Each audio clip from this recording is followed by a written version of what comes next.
Good morning. My name is Rabbi Chaim Beliak. I'm the CEO emeritus of Friends of Jewish Renewal in Poland. Um, I retain a love and commitment to this series that we have uh, celebrated now some 50 presentations that present Jewish culture in Poland and the connection between them. Um, Much of this culture uh, lives on in Jews and Poles that live all over the world. Today, we're very privileged to have with us Izabela Wagner, and I'll tell you a little bit about her in a moment. Freighted Legacies was originally conceived as an opportunity for both Poles, Jewish Poles, people with Polish descent, to understand more about the history and the culture. We've enjoyed musical concerts, we've enjoyed lectures and book talks. Today, we are privileged to have with us a guest who has devoted her life to understanding the careers of intellectuals and the professional socialization that they undergo, both in Poland and in their migrations. And that has led her to many people that she's studied and reported about. Um, and in particular today, two works of that relate to the life of Zygmunt Bauman. I'll leave it to Dr. Wagner to explain the basic biography of Dr. Bauman. But in 2020, Dr. Wagner published a major biography, of which there are very generous passages that have been shared. And I read that book when it came out some 7 years ago, and I've been waiting for the opportunity to hear directly from Dr. Wagner. In 2023, the uh, work of Dr. Wagner continued with a reference to Zygmunt Bauman, when a collection of Bauman's writings about many subjects, many of them dealing also with Jewish identity and the Jewish situation, entitled My Life in Fragments, was published. And again, we have been gifted with important parts of that, but I recommend that you read both books because of Bauman's significance as a sociologist, as a person who has very important biography. We tried to capture it in the title of today's talk, Introduction to the Exilic Worlds of Zygmunt Bauman, Sociologist, Philosopher, and Skeptic. And now I'd like to turn to Dr. Bauman and welcome her to Freighted Legacies. Thank you very much for your invitation, and thank you for having me today. And happy Mother's Day. I'm very pleased to have this moment in this special day with you. And I will start perhaps with some unexpected information that Zygmunt Bauman was in a very strong connection with his mother. He was only son. He has a sister. But it was the big love between him and his mother. Uh, Today I will speak to you about his life. He lived 91 years. And I started with the controversy because I was traveling, teaching in a different part of the world. I was surprised how different uh, image of Bauman, people, young students, but also, adults and my colleagues among sociological, philosophical, social scientists had different vision of Bauman. And I wonder before I start to work on him, but who is Zygmunt Bauman? That from one side in Western world, people said sociologist, philosopher, frequently culture theorist, and public intellectual, but he was like well known inside of social science community. In global south, it was a guru, especially after movement occupy in Southern America, in Mediterranean countries. He was like public intellectual and spiritual guide. He appeared in journals, television. He was very popular. Young people read his book. He sold in several countries over 38 language versions of several books. In Poland, however, his main visibility, his main image was Judeo-Bolshevik and communist evil and enemy of the state number one. And this tension between so different roles and perceptions um, provoked my curiosity, and I would like to learn and to know what is about this person to have this different images. And I started working on a book in order to understand, because as much as I looked for literature in English, in Polish, etc., no one published a biography of Zygmunt Bauman. And in the US, if you don't know who is Zygmunt Bauman, it is quite regular. This is probably geographical area where he is less known. Uh, I will go very quickly through this scientific definition. He has a page in Britannica, obviously, who they are saying that he is Polish-born sociologist. They are not saying that he was British citizen, that was starting from 80s. And he was well known, probably if we have to pick up one academic book, the most important was Modernity and the Holocaust, published in 1989. And he got a lot of prizes, scientific prizes, and large world recognition inside of the university world.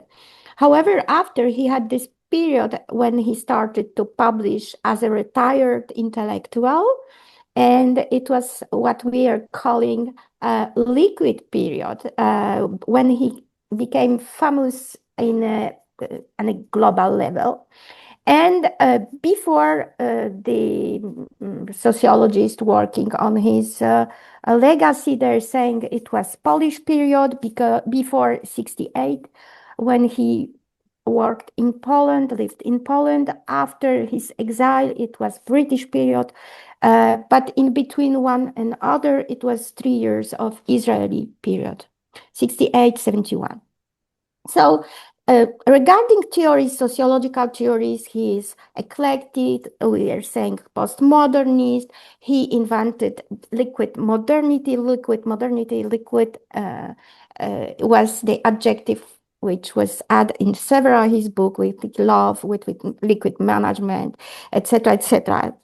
So it was a series of liquid. He published about ambivalence of modernity. He criticized modernity. He spoke about consumptionism, globalization, and capitalism in a very critical way. He was born in 1925 and he died in 2017. So today I will try to speak about his exile, not in singular exile, but he had 2 or 3 exiles himself. He spoke about 3 exiles. This is the content of table of content of my book biography of Zygmunt Bauman. I put in a yellow the part that you can read because I sent the large excerpt from this period, and I will develop those three exiles. But before, we are going to learning a little bit about his family. And here, this is his beautiful mother and father before he was born. Bauman was born in Poznań. This is the big city in western Poland. And what is very characteristic that his experience of this life, pre-war life, was very different from majority of Jewish community in Poland, because Poznań was characteristic by its very small Jewish community. His father was Maurycy Bauman, and Zygmunt was pleased to say that father was very bad clerk and very bad businessman, even if family believed that he's very smart because the love of his father was the books. He read different languages. He was intellectual without going to the university. His mother was Zofia Żywa Kohn, uh, Cohen, and her father, she was one of the large family who is from Włocławek. Włocławek was very specific city because enlightenment, Haskalah, was very, very important in Włocławek, and it was very good young people and especially also women. So her mother was not really a typical housewife. She was highly educated and she was in love with also reading. So, but Bauman was in his house in Poznań, in an area which was not Jewish district because mother experienced pogrom in 2000, in 1990 in Włocławek, and she promised to herself that in order to protect family, she needs to live among non-Jewish people. Maurycy, the father, committed suicide because of bankruptcy in 30s, but he was saved. Uh, However, Bauman frequently related to this experience. For him, it was also connection to the crisis, capitalist society, and this pressure of man who is obliged to earn the money to support his family. So cultural aspiration overpassed the financial situation of Bauman. In their house, he always said, "Oh, we don't had a political tradition." However, I found the evidences that family planned to go to Palestine before World War II, but they had not enough money or connections, at least possibilities. They only managed to send in 38 their older sister. So sister of Bauman lived in Palestine since 1938.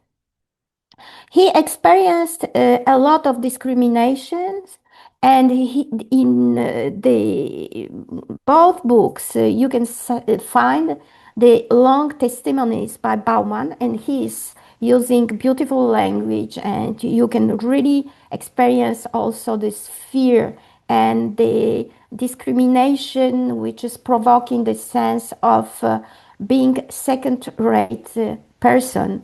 In a primary school, he was only Jew. In a secondary school, it was different type of discrimination. So here I will introduce you very important concept. Identity, you know the concept of identity because it's very popular outside sociological world. But master status, it was the concept of Eric Hughes from Chicago tradition, sociological Chicago tradition. And Hughes explained that you could have your identity, but when you are outside, people can see you as someone who is who is not compatible even with your identity. And it is the problem of discriminated population that frequently they are perceived through this stigmatized identity, which is master status, which is dominant identity, how people perceive you. And here you can see that uh, all I analyze whole life of Bauman through these two concepts, how he considered himself, what was his identity, perfectly combined Jewish Pole, Polish Jew at equal way mixed, and how he was perceived in Poland the most often as a Jew. His Polishness was never or rarely acknowledged. Life in a fear. Here you can see the picture. This is the mother and son just before World War II in Poznan. And he explained that even his mother, she was very positive, very warm and very energetic and very entrepreneurial, but she was afraid of anti-Semitic hooligans and people who discriminated them even physically on the street in Poznan. So Bauman is speaking a lot about the humiliation because father committed suicide, and humiliation. Do you hear me? Sorry, because okay, Yes, we can hear no. you very well. Thank you. Yes. Thank you. And humiliation because of all this discrimination. He couldn't go to the sport. He couldn't go outside. This dog is not their dog. It was borrowed for the picture. Bauman dreamed about a dog, but having a dog, it was difficult because you need to go out with the dog. And it is dangerous when you're going out. He was also discriminated at school. Why? Because the grades were not good enough. He was excellent, but he was considered as a Jew, so he couldn't get the first place in his school. And also, he experienced what we call ghetto bench, means that it was a separate place for Jewish students. That was in his secondary school. And his only space when he felt equal and free, it was Hashomer Hatzair. So if someone will tell you that Bauman was not Zionist, etc., it is not true. In his very early years, he was absolutely engaged in an idea of living in Palestine and having this excellent life in among other people like him, building a just society. Here in this meetings of Hashomer Hatzair in Poznan, he recovered his dignity. And he said there were only in this community twice or three times per week when he felt really human.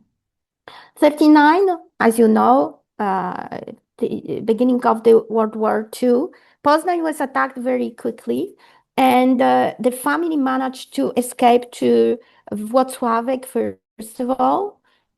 Father argued that they had to go to the countryside to be hidden in the place where the family of fathers was, but Bauman explained in his testimony that he pushed parents to go farther in toward eastern part. So here about refugee, he is a young refugee. This is the first time, but he was 14 years old, and he's taking kind of initiative for pushing his parents to act to escape, because he, even if they escaped in November, he already experienced yellow patch stigmatization of being designed as a Jew and persecuted. Also, in both books, you have the long excerpt about these persecutions. But he experienced hunger, exhaustion, incertitude, otherness, adaptation, but also in Belarus, because they stopped to June 1941 in Belarus. There, he started his adaptation to the new school, to the new life, to the life of a refugee. So the family was with him, and that was really their chance, because father and mother, they survived and they were together to the moment when he was mobilized and he joined the army. So this is exceptional. And after, he managed to bring the parents back. So this exile provoked trauma, but Toby Nathan is saying that when a child experiences this kind of trauma, it could be healed. However, if the exile is repeated, it will be very difficult to heal this second exile and second trauma. In 41 to 45, the family, when I'm saying Bauman and his family, they were crossed from Mowadechna in Belarus to Gorky Oblast in Russia, Soviet Union at that time. He was quickly in Moscow. He was after trained as a soldier and political officer in Sumy in Ukraine today. And then he passed with Red Army to Warsaw. He was injured in Battle of Kołobrzeg in the Pomeranian region, and he was almost liberated Berlin, but he was injured, so he was on late for the liberation. When he's speaking about his experience of refugee child or teenager, he's speaking about becoming normal in that school. He's describing very international environment, because there were the Belarusian, Russian, Polish, and Yiddish language children, etc., etc. But he's speaking also about his involvement in Komsomol when he became a young communist. And for him, it was just the passage from Hashomer Hatzair, leftist Scotism, Zionist Scotism, into Komsomol engagement. For him, it was again the idea that we are all equal and there is no more discrimination and anti-Semitism. Then he's speaking about Polish engagement and intoxication. Here you have the picture of the journal, which was sent massively into Polish refugees in Soviet Union. Those who were not able to go out with army, Anders army, and as you know probably from literature, they, in huge majority, they refuse to accept Jewish Poles in this army. So it was Red Army that organized the Polish unit, Polish army inside of Red Army, and he was trained, and he was a very gifted propaganda teacher in a sense that he believed that it is the future of Poland, because they were being not at all the place for anti-Semitism. So he was part of this Polish division in Soviet army. Here I recommend you, if you don't know, very interesting book by Nussbaum about this Polish army, and he's speaking a lot about the ambience that was, and he explained very well why Jewish soldiers, Polish Jewish soldiers, were so welcome and felt so well in those units. Uh, Here you have the picture of young Bauman. So, as he said, during this first exile, he lost his weight and he became very slim, and he was slim the whole his life. He was very tall also. So he became this internal security corps soldier, because in 1945 his unit was immediately quite automatically transformed in this unit. What was this famous unit? They had to protect the property of the state, the train networks and the institutions, the factories, etc. that Germans left, and they protected the state property because it was already implementation, progressive implementation of what they called socialist state. He was political officer and he was a very fast career. He was always, except 2 months, and I'm describing it in detail, when he was in the forest fighting against underground Polish pre-war origin, connected to the pre-war government army, mainly AK, but not only. I'm explaining how these underground units were anti-Semitic, and they were also, it was home war, and they were in a charge frequently on the killing Jewish population and Jewish survivors. So it is not black and white history and black and white situation. We need to take into consideration what last years we have a lot of very excellent literature, academic literature with the deep studies about this phenomenon. In this unit, he confirmed his fate, and he saw as majority of his uh, Polish Jew who escaped and survived in Soviet Union. They saw that there is no more in Poland discrimination as it was previously. They were able to get the good positions and to have a decent life. No more second-rate citizen. Here you have Bauman with his wife, Janina, who I'm sure you know, at least her Winter in the Morning, excellent book about her experience of young girl in a ghetto of Warsaw. And they married in 47, and it was kind of mésalliance. She was daughter of the very important medical family in Warsaw. So he always said that if it was not the war and communism after, we could never marry together. And he had from this, belief in no discrimination for Jewish populations, however, was short, because in 53 his father visited Israeli embassy in Warsaw asking for Aliyah, and Bauman was kicked out almost immediately from this internal corp unit, and he joined university. It was a little bit more complex, but if you wish to know details, I invite you to, you have the excerpt so you can learn about it. He was amazing career, academic career, very fast PhD. He was on the postdoc, what we call today postdoc, at London School of Economics, working with very famous people. He traveled a lot. He was also visiting United States, for example, in early 60s, 61. And he was very active, and he had also in 56 something that we don't recall very often, because it is not compatible with this black legend of the communist, permanent communist.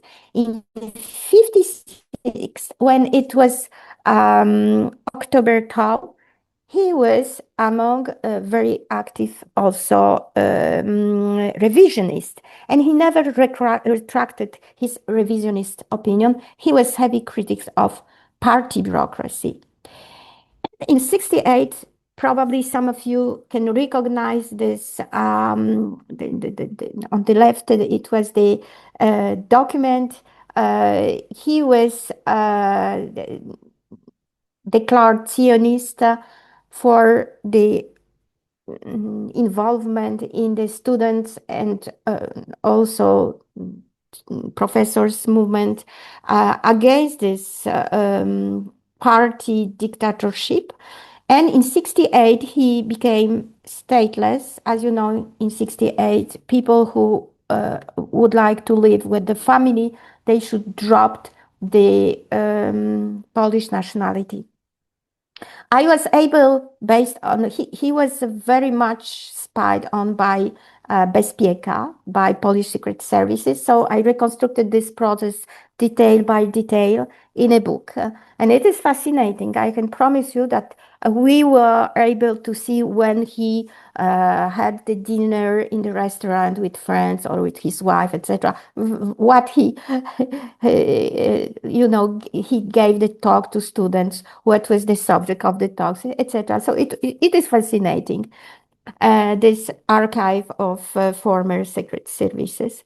So he became again a refugee as an adult. He became again a stigmatized Jew.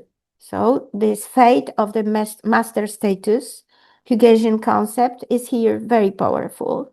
He was discriminated at work because he was kicked out from the work. I put here 65 because it was not only 68 that he started to have problem. It came in 65 already that he became a problematic figure.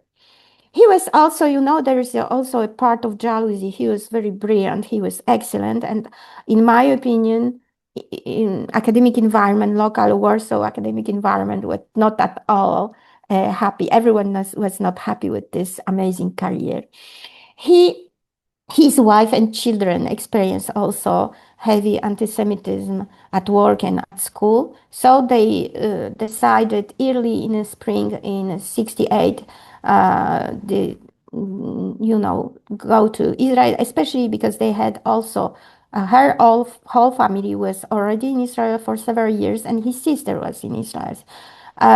So again, he experienced the same feeling, perhaps not for himself, and it was not the bomb, but it was because of the spies, because of the hate speeches, because of hate campaign in radio, in the press, even in television.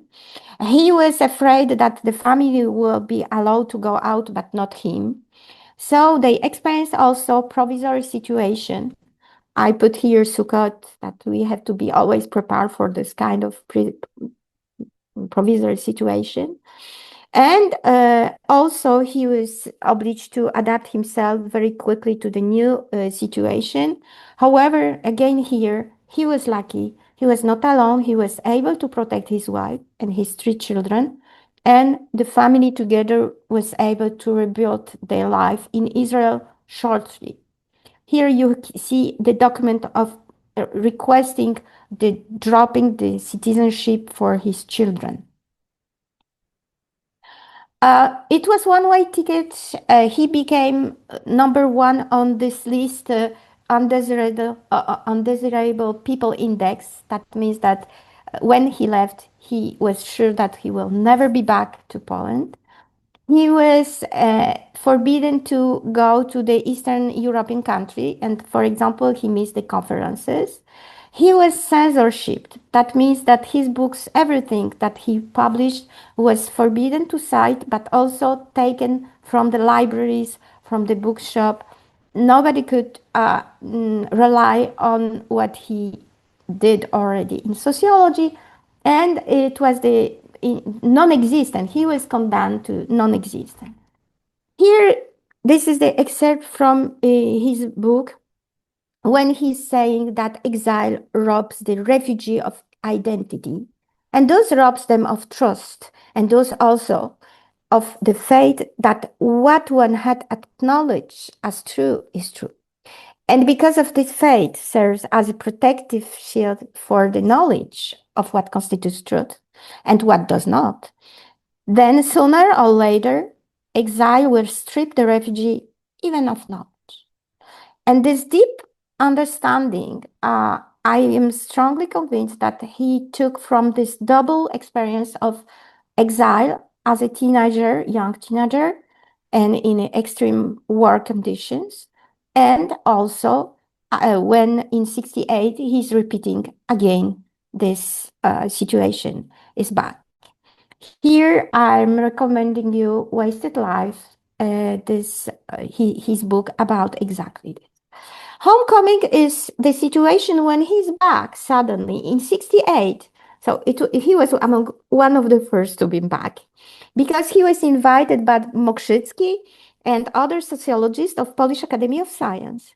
But the relationship with the University of Warsaw was very difficult. Several years there were the negotiation that this university and also Minister of the Culture of the Higher Education apologized for the eviction, and it was very sad controversy because some people were apologized, like Kołakowski, another dissident intellectual, very famous, and not Bauman. So it was again the situation of discrimination.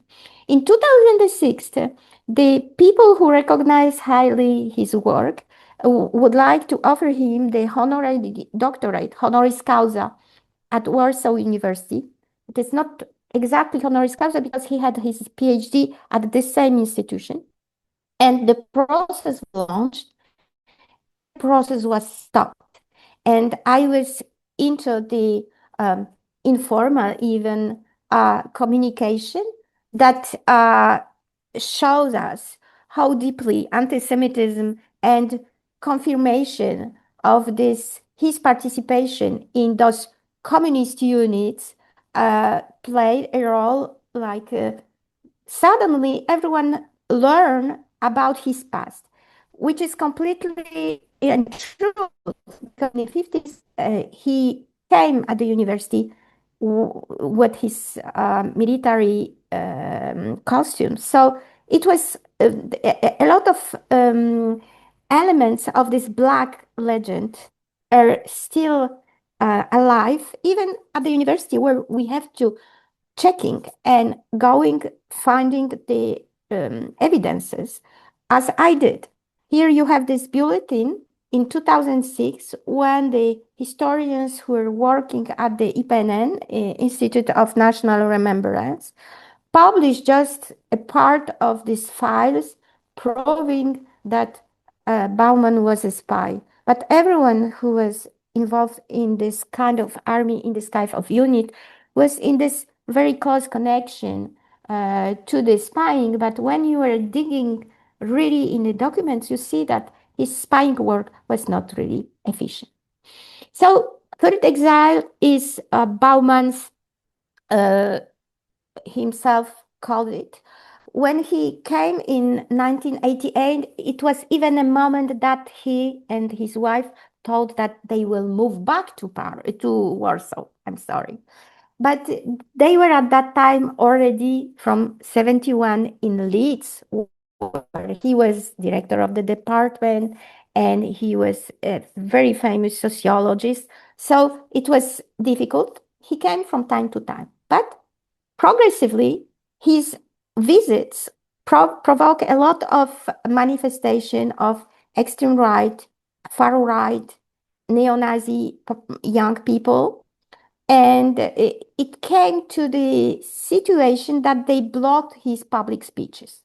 The picture here is not, however, from Poland. It is from Florence. It is one of it is his last speech when the hall was completely full.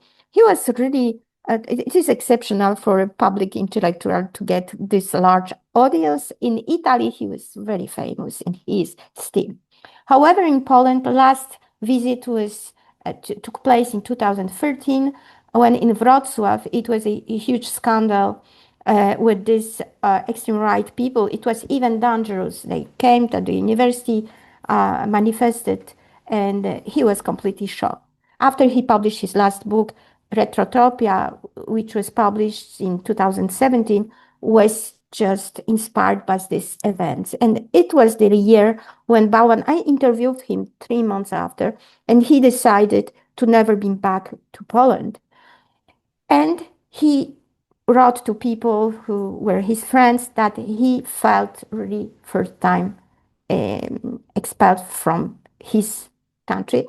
This is the last slide. For me, it is also kind of post-mortem exile because I'm sorry, he you see the picture which was part of the exposition of famous intellectual who did the global careers, and you see on a graffiti on the top saying that he is the killer, morderca. And they, those opponents, they're saying he was the mayor, UB, mayor of the Bezpieka, of the secret services, etc. So it is a huge hostility, very popular. And it is like mm, what he did, what he explained, or what other people explained on his life, it was completely not important regarding his master status. So it very beautiful conclusion you have with my colleague Jakub Majmurek, who explained that he's really perfect example of this ideal type Judeo-Bolshevik, even if when you're learning about his life, you realize that it is completely different story. I would like to thank you for the invitation, and I would like to say that I appreciate a lot the motto of your community. We learn history not in order to know how to behave or how to succeed, but to know who we are. It is a beautiful quote. Many thanks to Rabbi Chaim Dobbeliak for the invitation and our exchange and talk just before.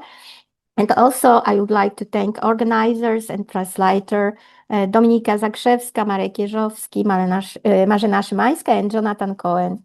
Thank you very much for your attention. And I am all yours for responding to your question. Just last explanation, perhaps this is Collegium Civitas, last place in Warsaw where Bauman gave some courses in 2011, 2012. Thank you very much. And I am stopping here. Thank you. Thank you. Thank you so much, Isabella. We're going to give a moment for people to begin sharing questions. I know that uh, for someone who's been immersed in his life for so long, there's a, a very significant um, investment of your time and effort. And I'm so appreciative of your um, presenting us with these two books. Um, are you continuing to work in areas of uh, Bauman's life, or have you gone on to other projects? Thank you very much for this question. I am asked for developing some parts. For example, this year I will publish more about his year in Israel, his years, 2 years and a half in Israel, or I will publish also about his reception in France. However, I consider this book, the biggest book biography. I don't know if it is, you can see it. This is the one colleague said that this is micro history and micro history and micro sociology of antisemitism. So I work still in this area, but my hero now, today, it is Dr. Alina Margolis Edelman, who was not sociologist, who was physician. So I'm still in this history, 20th century, exiled Jewish people born in Poland. She was born in 22, so 3 years older than Marek. This is not the same story because this is not Poznań, this is Łódź, but this is Jewish life. This time it is a woman, and after 68, 3 years later, in 71, she left for Paris.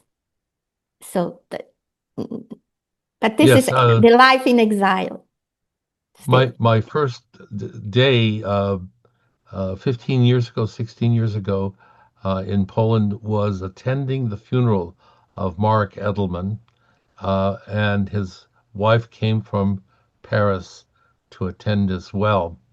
And I hope that we will, at some point, uh, have an opportunity to hear about Edelman, but more importantly, his wife, who is sometimes overshadowed, as Janina Bauman was sometimes, I think, overshadowed by Yes. Zygmunt Bauman's popularity. And I do recommend the the biography, and I have to remember very importantly the opening of Modernity and the Holocaust, where he describes his uh, reading the book, his wife's biography, and coming to understand that a very big part of the Holocaust had not been comprehended by him because of the where he'd been physically, and that his wife's uh, sharing with him was so important. Absolutely. But Janina was covered partially by Bauman fame, but he did Oh, a lot sure. of, yeah, he did a lot for making her visible also. So it was, he really participated in visibility of his wife. Right. Um, so, I wonder if there's some questions that have come in um, uh, from people. One of the things that I thought was very um, interesting is that they shared an email when you wrote to Janina, you wrote to Bauman and vice versa. And I was very moved by your description of the connection and intimacy that they shared in the work that he did and the seriousness with which he engaged with her. She was definitely more than just uh, a wife. She was a part of the world that he created in his work. Absolutely. She was his collaborator. She was his first reading person. She fixed sometime his text also. So, and she discussed with him constantly. She was really his, not sister soul, partner soul. And they lived together 61 years. So it was fusion between them. Yes, at several levels. I think many people will be interested in learning about his years in Israel. But because of his wife's family, there was always a connection to people living in Israel. Um, Not only his wife's family, his wife's family, but all his people here. sister, Yes, his sister who left in 38. She was in kibbutz. She was after teacher in kibbutz. And when Bauman's family came to Israel in 68 in June, two younger daughters, they were teenagers at that time, they stayed with auntie in kibbutz for learning faster Hebrew, while Bauman with his wife, Janina, they went to Jerusalem for Uplan, also the older daughter, because it was idea that she will be inscribed at the university. She was a mathematics student, etc., etc. So they needed to go quickly to learn quickly Hebrew. But the daughters, they were just it was the idea, very good idea actually, for learning even faster inside of the community already. So they spent two girls spent first year learning actually uh, with a teacher, Jewish teacher from Soviet Union. And girls, they learn at school in Poland, it was Russian at school, obligatory. So they learn Hebrew via Russian. wow, okay, But the kids, wonderful, they are doing very well in general. good. Um, so, looking here to um, invite people who have a question. I know that Bauman was among the people that was also very critical at a certain point of certain policies of various governments. Um, is it foreshadowing too much for you to talk a little bit about that?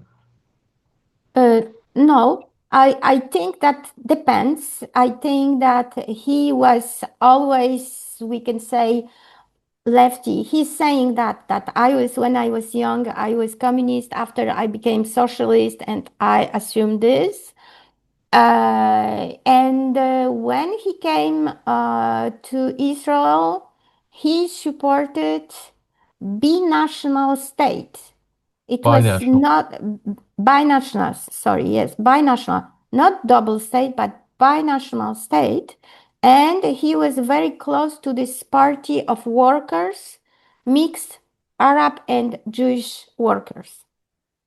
And after 69, uh, he saw that it was much more complicated, but on the beginning, the family really thought that they will stay. It was not like after he said, or it is, oh no, we couldn't stay there, etc. Like some people, Area 68, a lot of people left Israel. Also, because of the war situation, they were not used to it. And I think that Bauman never spoke about it openly, but he had two younger daughters and they could go to the army just very quickly after. And they were also afraid about the level of education for young people, etc., etc. I think that the family started to live a different life, and it was not the same life as in Warsaw. And he Yeah, realized also, I think that in departure from Israel, in a huge part, he never said openly this, but huge his friends in Israel told me in the interview that they were no place for him intellectually, because in sociology, Shmuel Eisenstadt was a big figure, and they right. represented completely different theoretical approach to sociological questions. They had not the same questions, not the same methods, not the same work. So there is not, Israel was small place. There is not place for two kings, in a sociology.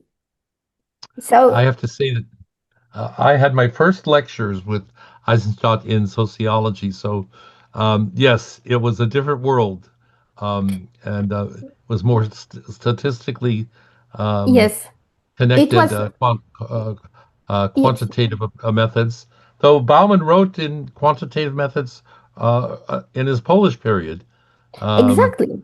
He knew yeah, this. It is not the question of, I don't know, I'm not good in mathematics. He was student in physics in the first year in Gorky. So he was very smart. He could do this. But it is not his choice. It was not his idea. And I think, I deeply believe that he lost his faith that sociology could really engineer the society. He lost it with Polish experience. And in Israel at that time, sociology served the state, served right. society and the state for projection, for planning, etc. It is something that he saw badly done in Poland. So he couldn't be Yeah. engaged or believe in that. He saw that it is not working.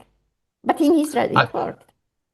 I want to connect to uh, the mention that you, very important mention that you gave, that he found his dignity in the opportunities pre-World War II as a young person in the Shomer HaTzair world. And that is a world that is not very well understood by American audiences.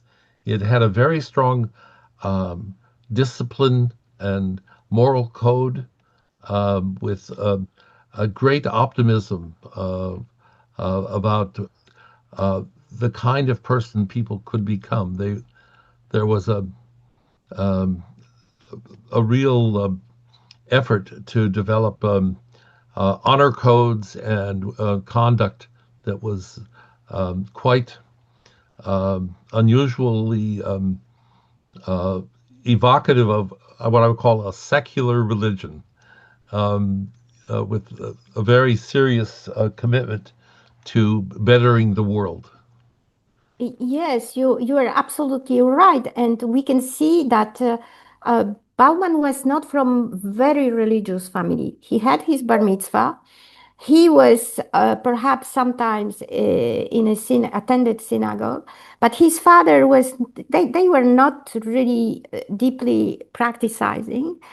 And here, with all this discrimination, you need to have some structure and some place in a society and in a life. And here, Hashomer Hatzair, what was in Poland at that time, as you said, it was secular religion, but because of the projection of the model of Palestine, I have this my colleague from California, Davis University, David Cale, is speaking about cognitive migration. And for them, Hashomer Hatzair in Poznan, it was already cognitive migration. They learn Hebrew, they learn how to, they projected themselves already in Palestine, in their country, etc. So it was like really scouting preparation for we are going there. And during the time here, we are organizing our life for being better prepared and for enjoying their life also. They were teenagers, they danced, they organized the excursion outside of, Poznan, and they were in a group, so they couldn't be really persecuted in that situation. They were, this is why I'm saying that it was his first spaces of freedom and dignity. Thank you. Thank you. At this time, I'd like to thank you, and I'm looking forward to inviting you back already. Um, and Thank we you. appreciate very much your generous sharing. There's so much material that you shared with us today, and also from your work, and recommend to people Bauman of a biography and Fragments of a Life uh, to learn Thank more you. about this figure. Uh, I want to just turn to the fact that Freighted Legacies is going to be presenting quite a bit about people who have had distinguished careers in many fields, um, and have their origins in Poland. Of course, to many Poles, these will be people that are um, uh, well known, but also people that are known both in Poland and in the U.S. Uh, Heschel, Abraham Joshua Heschel, and also Zeitlin, um, uh, Hillel Zeitlin, who were important spiritual leaders in the Mm, interwar period. So please look forward to joining us for further freighted legacies. Our next meeting will be um, in on June 14th, and it is going to be a unique um, opportunity for us to talk about one little town, a town by the name of Olkush. And I'm going to ask Dominika if she could please share a picture that I know people um, um, have seen many times. Um, This is a iconic picture of the Holocaust. The rabbi standing in front was living in the same building as my mother in the town of Olkush. This takes place um, in the town square, and as you can see, the Nazi soldiers um, with their smiles and their um, humiliation. This is called in history Bloody Wednesday. And you see at Hagerman's foot, he's barefoot, the people laying face down, the men laying face down, Jews and Poles together.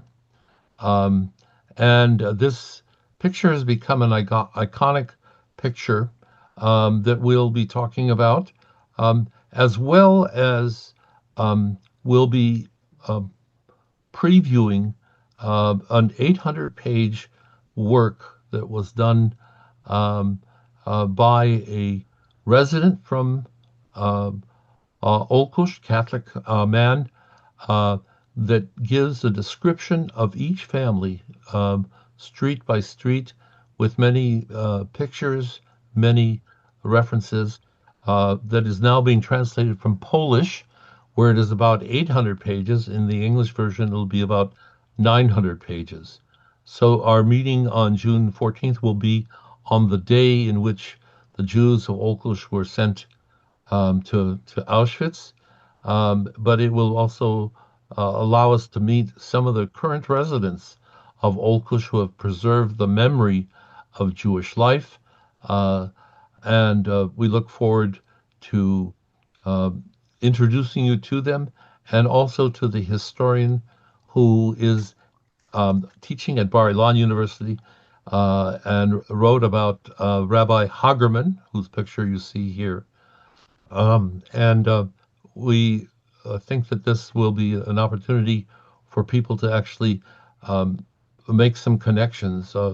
I don't mind telling people that I've already made, using the Polish version, connections to family that I didn't even know. I want to conclude again with thanking uh, Dr. Wagner. Want to Thank you thank very much. our Master of Ceremonies, Dominika, who's put this together, our interpreters, Marek Yuzowski, Marzena Szymanska. These programs, Freighted Legacies, um, are supported by your interest and your effort, and I want to invite your participation to go to uh, JewishRenewalInPoland.org and make a contribution to support our work. Um, so I wish everyone also Happy Mother's Day, um, which is being celebrated in Italy. You're in Sardinia, uh, Yes. so Mother's Day is being celebrated today um, in several places in the world and in the U.S. Warm regards and a good day to all. Thank you very much.